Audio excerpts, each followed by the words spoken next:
C'est à travers une cérémonie d'hommage de la nation que le gouvernement a choisi de saluer la bravoure de ses soldats tombés au front dans la défense de l'intégrité du territoire national. Dans son oraison funèbre, le ministre délégué auprès du président de la République chargé de la défense nationale a rappelé les circonstances dans lesquelles ces soldats ont péri. Le lundi 11 avril 2022, aux environs de 10 heures, un convoi de ravitaillement en eau de certaines positions du sous-groupement tactique interarmes Pinjari a fait l'objet d'une attaque complexe par des individus armés non identifiés.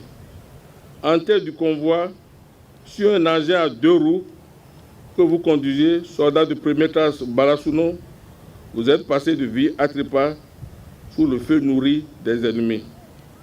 Volontaire, vous allez en renfort au convoi attaqué, maréchal des logis Tcha Saint-Thomas Ghislain, brigadier Dessau Kossi, brigadier Djagba Roland Beldis et sapeur de première classe Wesugo Bernoupo Albert.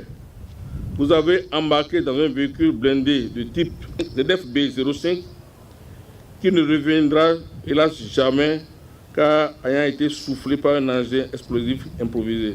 Avec une voix chargée d'émotion, le ministre a témoigné la reconnaissance de la nation. Nous nous inclinons devant la douleur légitime de vos familles et affirmons avec rage que nous ne concéderons jamais rien des combats pour lesquels vous vous êtes engagés et avez donné votre vie.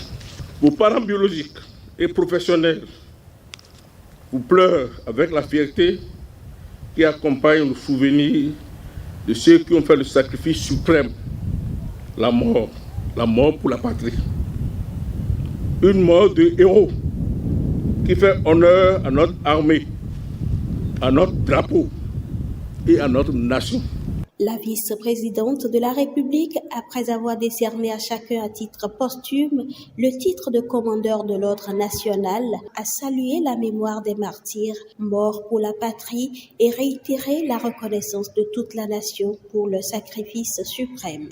Votre ultime combat, chers enfants de la nation, et le sacrifice de vos vies pour la survie de notre pays s'inscrivent dans la lignée de la résistance à la domination étrangère de vos illustres aïeux. Alors, si le combat pour la patrie ne s'est pas arrêté avec eux, s'il n'a pas pris fin avec Bianzin, Bioguera, Kaba, Sakayerima, il ne s'arrêtera pas non plus après vous. La lutte continue donc. La lutte continue, car le témoin du relais tendu par vous est reçu et est en de bonnes mains. La lutte continue, chers martyrs, pour un Bénin libre, digne de respect et influent demain. Tombez, vous montrez à tous que dans l'histoire des nations, les citoyens n'ont pas tous la même vocation, le même rôle, le même destin. Il y en a qui sont des remparts, des boucliers pour d'autres. Vous avez été nos boucliers. C'est pourquoi la nation béninoise, pour cet ultime don de soi, vous est reconnaissante. L'État béninois s'engage à prendre en charge les veuves et les orphelins jusqu'à la majorité pour suppléer l'absence de leurs géniteurs.